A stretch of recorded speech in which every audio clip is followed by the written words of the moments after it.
দর্শক, পরিবেশটা অনেক সুন্দর না? ঠিক এতটাই অসুন্দর করে ফেলেছে ফেসবুকের পরিবেশ একটা নারী।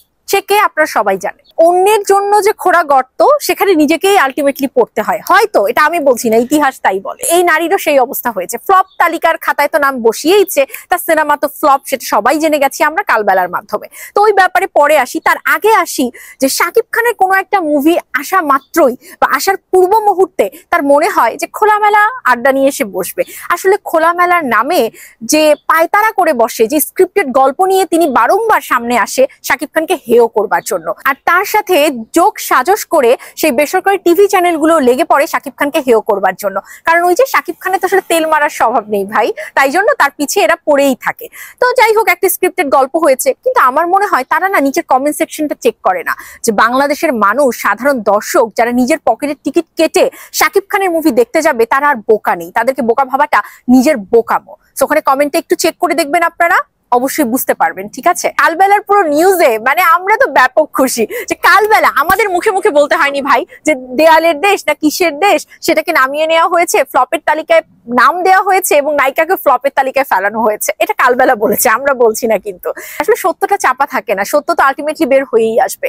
এই মহিলা ভেবেছিল যে শাকিব খানের মুভির আগে শাকিব খানের নামটা বেচে খোলামেলা বক্তব্য করে সে মনে করবে তার সিনেমার প্রচারণা হয়ে যাবে। যখন পেল না, এখন নাকি মন্ত্রীকে দিয়ে শেষ পর্যন্ত সিনেপ্লেক্স গুলোতে ফোন দেওয়া শুরু করেছে। তাতেও কাজ হয়নি, কারণ দর্শকের রায় হচ্ছে সবচেয়ে বড় রায়।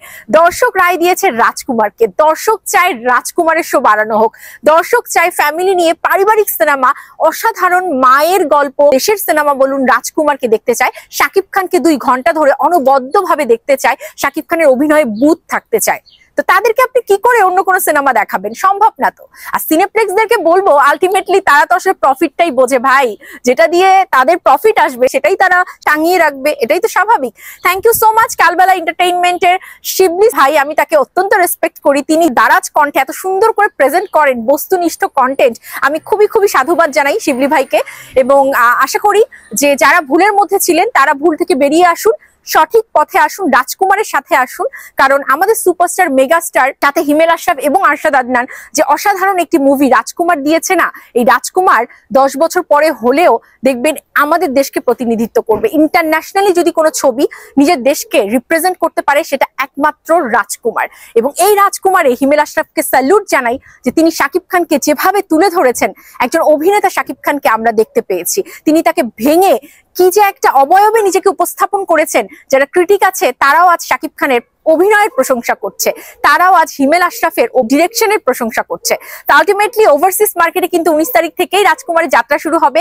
আশা করি রাজকুমারের এই গল্প, মায়ের গল্প, মা ছেলের গল্প, বাবা ছেলের গল্প, এবং বাংলাদেশ, আলটিমেটলি বাংলাদেশকে যেভাবে প্রেজেন্ট করা হয়েছে, দেশপ্রেম, এটা ওভারসিজ মার্কেটে সবচেয়ে বেশি ভালো লাগবে আমার প্রবাসী ভাই বোনদের। আমি অপেক্ষা করে আছি 19 তারিখ এই দেশের এই হলে বসে রাজকুমার দেখবার জন্য। Thank you.